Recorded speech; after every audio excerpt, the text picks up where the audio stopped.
혹시 여러분들 중에서 현대미술에 대해서 궁금한 점, 현대미술이 정말 한 가지일까요?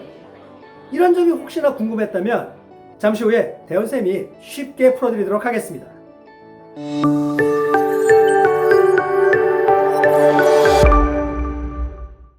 안녕하세요. 랩차트의 대원쌤입니다. 오늘은 어찌 보면 미술의 가장 기본적인 것이라고 할 수 있는 현대미술에 대해서 총 2부로 나누어서 총정리를 한번 해볼까 하는데요. 혹시 여러분들은 모던 아트와 컨템포러리 아트에 대한 차이점에 대해서 혹시 궁금해 보신 적은 없는지요? 한국의 어학사전에서는 이 두 미술을 현대미술이라고 칭하고 있습니다. 그렇다면 영어로는 분명히 다른 단어로 쓰여 있는데 왜 이것이 한국에서는 현대미술만 통하고 있을까요? 모던 아트와 컨템포러리 아트, 이 두 가지는 어떤 관계를 가지고 있을까요? 과연 같은 걸까요? 아니면 다른 걸까요? 우리가 흔히 보는 위키피디아 한국판에서는 모던 아트를 현대미술이라고 부르고요, 컨템포러리 아트를 동시대 미술이라고 정의를 해 놓았습니다. 동시대 미술, 그게 과연 무슨 뜻일까요? 네, 좀 모호하긴 합니다. 하지만 이 위키피디아에서의 동시대 미술이라는 것은 우리가 현재 살고 있는 이 시점에서의 만들어지고 있는 그런 미술을 동시대 미술 아트, 컨템포러리 아트라고 정의를 하고 있습니다. 자, 그러면 이 둘은 정말 다른 걸까요? 우선 첫 번째로 이 두 단어는 혼용해서 쓸 수는 없습니다. 이 둘은 차이가 있는데요. 이는 모더니즘의 종말과 컨템포러리, 즉 동시대의 시작을 알리는 뚜렷한 변화를 미술사학자, 미술평론가, 큐레이터, 그리고 미술기관 등에서 대략적인 날짜 범위를 기반으로 설정되었다고 합니다.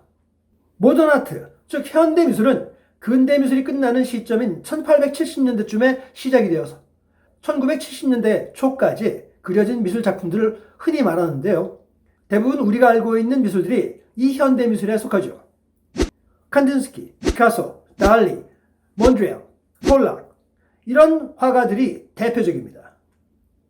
전통적인 미술로부터 새로운 사고와 관점을 지니고 창작된 작품들이죠.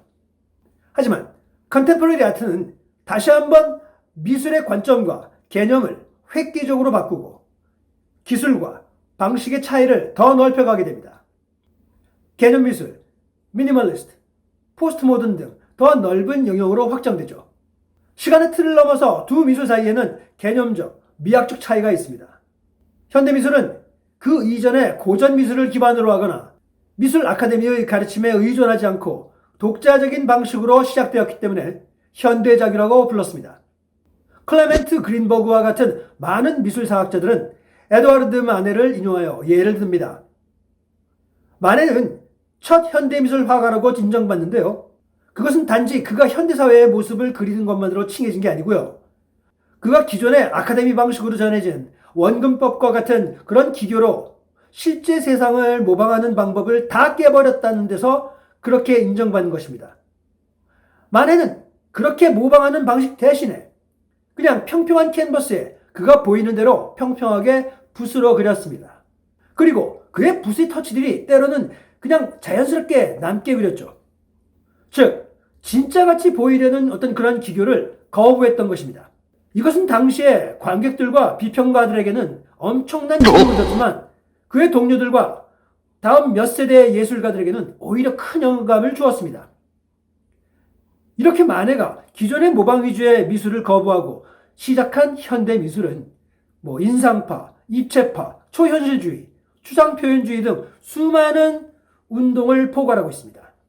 자, 그 반면에 컨템포러리 아트는 그 순간 또는 동시대의 미술을 의미하지만 현대미술에서의 무슨 주의 같은 사조들로 미술을 정의한다는 개념 자체에서 벗어나서 각 화가의 손에서 개인적인 탐구가 되었고 그 결과의 가능성이 무궁무진하게 확장되었기 때문에 그 이상을 정의하게 됩니다.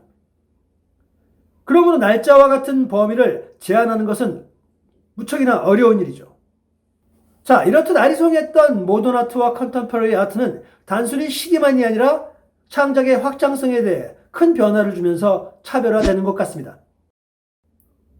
컨템포러리 아트의 주요 차이점은 기존 모던 아트의 미적 아름다움에서 작품의 기본 개념 중심으로 초점이 이동했다는 것입니다.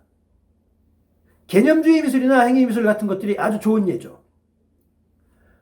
결과 위주의 모던 아트보다는 이제는 과정과 참여가 더 중시되는 미술로 변화하는 것을 말합니다. 자, 그렇다면 이 정리에 따른다면 여러분들이 미술 전시 오프닝 파티 같은 곳에 갔을 때 사람들이 현대미술, 즉 모던 아트에 대해서 화제를 꺼낸다면 여러분이 혹시 좋아하는 동시대 미술, 즉 컨템퍼러리 작가의 이야기를 꺼내는 것은 핀트가 안 맞을 수도 있죠. 예를 든다면 제프 쿤스의 풍선 강아지나 데미안 헐스트의 수조 속의 상어는 모던 아트가 아닌 컨템퍼러리 아트라는 것입니다. 자, 이렇듯 모던 아트와 컨템퍼러리 아트라는 그 정의, 우리는 그냥 흘려만 들었었습니다. 특히 우리나라에서는 이 모든 것을 그냥 현대 미술이라고 칭하곤 했는데요. 이제는 조금 더 세분화돼서 구분해서 봐야 될 것 같습니다. 자, 다음 시간에는 이 모던 아트, 즉 현대 미술이 어떻게 시작이 됐고 어떠한 미술들이 있으며 그 작품들의 특징들은 무엇인지를 간단하게 정리를 할 거고요. 컨템포러리 아트는 어떤 미술들이 있고 그것을 어떤 가능성으로 앞으로 나갈 것인지 한번 쉽게 정리를 해보도록 하겠습니다. 그걸 통해서 우리는 지금 이 미술들을 어떻게 감상해야 되고 어떻게 받아들여야 되는지를 알 수 있고요. 심지어는 앞으로 어떤 미술들이 나올 수 있는지 그 가능성은 무엇일지를 유추 해석을 해볼 수 있지 않을까, 그런 취지로 다음 회에 여러분들과 다시 만나도록 하겠습니다. 자, 오늘 내용이 괜찮으셨다면 또는 정리가 좀 되셨다면 다음 시간 꼭 기다려 주시고요. 좋아요와 구독 그리고 알람 설정 꼭 해주세요. 그럼 다음 시간까지 안녕!